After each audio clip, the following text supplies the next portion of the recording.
নমস্কার বন্ধুরা, সুপ্রিয়া রান্নাঘরে আবার একটা নতুন পর্বে তোমাদের সকলকে স্বাগত।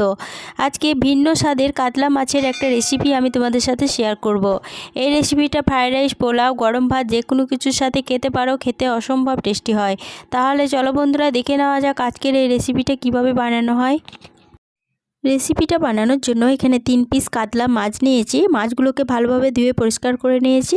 এবার এই মাছের মধ্যে দিয়ে দেব হাফ চা চামচ লবণ, আর দিয়ে দিচ্ছি সামান্য পরিমাণ কাশ্মীরি লঙ্কা গুঁড়ো। আমি আজকে রান্নার মধ্যে কোনো রকম হলুদের গুঁড়ো ব্যবহার করব না।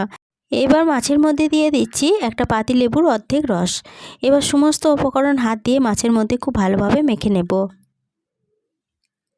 সমস্ত উপকরণ মেখে নেওয়া হয়ে গেছে।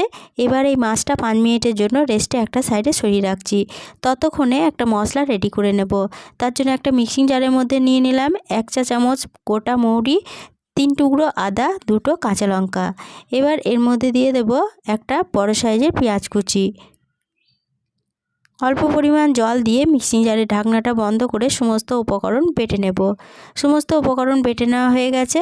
এবার এই বেটে নেওয়া মিশ্রণ একটা বাটির মধ্যে ঢেলে একটা সাইডে সরিয়ে রাখলাম। এদিকে গ্যাসের ওভেনে একটা কড়াই বসিয়ে গ্যাসটা অন করে কড়াইয়ের মধ্যে দিয়ে দিলাম পরিমাণ মতো সরষের তেল।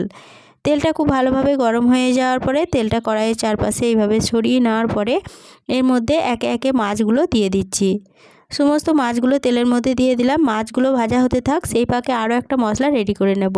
তার জন্য একটা মিক্সিং জারের মধ্যে দিয়ে দিলাম 4টে কাজু বাদাম আর 1 চা চামচ গুঁড়ো দুধ। এবার এর মধ্যে সামান্য পরিমাণ জল দিয়ে মিক্সিং জারের ঢাকনাটা বন্ধ করে সমস্ত উপকরণ বেটে নিয়েছি। বেটে নেওয়া মিশ্রণ একটা সাইডে সরিয়ে রাখছি। এদিকে মাছগুলোর এক পিঠ ভাজা হয়ে গেছে। এরপরে মাছগুলো অপর পিঠটা উল্টে দিচ্ছি, আর এইভাবে উল্টে পাল্টে মাছগুলোকে তেলের মধ্যে ভেজে নেব। মাছগুলো কিন্তু খুব কড়া করে ভাজবো না, হালকা একটু ভাজা হয়ে গেলেই মাছগুলো তেল থেকে তুলে নেব। মাছগুলো ভাজা হয়ে গেছে। মাছগুলো তেল থেকে তুলে নেওয়ার পরে মাছ ভাজার তেলে ফোড়নের জন্য দিয়ে দিচ্ছি সামান্য পরিমাণ গোটা মৌরি, একটা লবঙ্গ, একটা এলাচ, একটা দারচিনির টুকরো আর একটা তেজপাতা। এবার ফোড়নগুলোকে ভালোভাবে ভেজে নিচ্ছি। ফোড়নগুলো ভালোভাবে ভেজে নেওয়ার পর ফোড়ন থেকে যখন সুন্দর গন্ধ বেরোতে শুরু করেছে তখন যে মশলার পেস্টটা বানিয়ে রেখেছিলাম সেটা দিয়ে দিলাম। এবার গ্যাসের ফ্লেমটা মিডিয়ামে রেখে এই মশলাটা একটু নেড়েচেড়ে কষিয়ে নিচ্ছি। মিডিয়াম ফ্লেমে মশলাটা মিনিট 2 নেড়ে কষিয়ে নেওয়ার পরে এর মধ্যে দিয়ে দিচ্ছি সামান্য পরিমাণ কাশ্মীরি লঙ্কা গুঁড়ো। আমি রান্নার মধ্যে কোনো রকম হলুদের গুঁড়ো ব্যবহার করব না, আগেই বলেছি। কাশ্মীরি লঙ্কা গুঁড়োটা দিয়ে সমস্ত মশলা আবারও মিনিট 5 সময় ধরে নেড়ে কষিয়ে নিয়েছি। মশলাটা ভালোভাবে কষানো হয়ে গেছে। এবার এর মধ্যে দিয়ে দেব সামান্য পরিমাণ জল। এবার এই মশলার মধ্যে দিয়ে দেব যে গুঁড়ো দুধ ও কাজু বাদামের পেস্টটা বানিয়ে রেখেছিলাম সেটা দিয়ে দিলাম। এবার গ্যাসের ফ্লেমটা একদম লোতে করে দিয়ে এই মশলাটাকে আবারও একটু সময় ধরে নেড়ে কষিয়ে নিচ্ছি। লো ফ্লেমে মশলাটা আবারও 1 থেকে 1.5 মিনিট মতো সময় ধরে নেড়ে কষিয়ে নেওয়ার পরে মশলা থেকে যখন সম্পূর্ণ তেল ছেড়ে দিয়েছে তখন এর মধ্যে দিয়ে দিচ্ছি পরিমাণ মতো জল। এরপরে এর মধ্যে দিয়ে দিচ্ছি স্বাদ অনুযায়ী লবণ, আর দিয়ে দিচ্ছি স্বাদের ব্যালেন্সের জন্য কয়েক দানা চিনি। এবার এই চিনি, লবণ ও জলটা সমস্ত উপকরণের সাথে ভালোভাবে নেড়ে মিশিয়ে নিচ্ছি।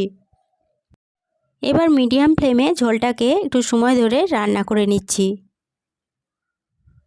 মিডিয়াম ফ্লেমে ঝোলটা 1 মিনিট মতো ফুটিয়ে রান্না করে নেওয়ার পরে ঝোলটা একটু নেড়ে চেড়ে নিয়ে এর মধ্যে দিয়ে দিচ্ছি ভেজে তুলে রাখা কাতলা মাছগুলো। সমস্ত মাছগুলো দিয়ে দিলাম। এবার মাছগুলো দেওয়ার পরে মাছগুলোকে একটু উল্টে দিচ্ছি। মাছের অপর পিঠটা উল্টে দেওয়ার পরে এর মধ্যে একটা ঢাকা দিয়ে মিডিয়াম ফ্লেমে এটাকে বেশ কিছুক্ষণ সময় ধরে রান্না হতে দেব। মিডিয়াম ফ্লেমে 4 মিনিট মতো রান্না হতে দিয়েছিলাম। 4 মিনিট পর ফিরে এসে ঢাকাটা খুলে নিয়ে সমস্ত উপকরণ একটু নেড়েচেড়ে নেওয়ার পরে এর মধ্যে দিয়ে দিচ্ছি হাফ চা চামচ গাওয়া ঘি, আর দিয়ে দিচ্ছি 2টো চেরা কাঁচা লঙ্কা। কাঁচা লঙ্কা ও গাওয়া ঘিটা সমস্ত উপকরণের সাথে ভালোভাবে নেড়ে মিশিয়ে নেওয়ার পরে গ্যাসের ফ্লেমটা বন্ধ করে দিয়ে ঢাকা দিয়ে এটা আরও 5 মিনিটের জন্য স্ট্যান্ডিং টাইমে রেখে দিয়েছিলাম।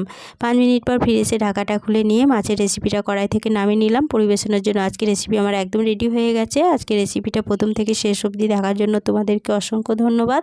রেসিপিটা দেখে ভালো লেগে থাকলে ছোট্ট একটা লাইক দিয়ে এরকম নতুন নতুন রেসিপি পেতে প্লিজ আমার চ্যানেলটা সাবস্ক্রাইব করে আমার পাশে থেকো।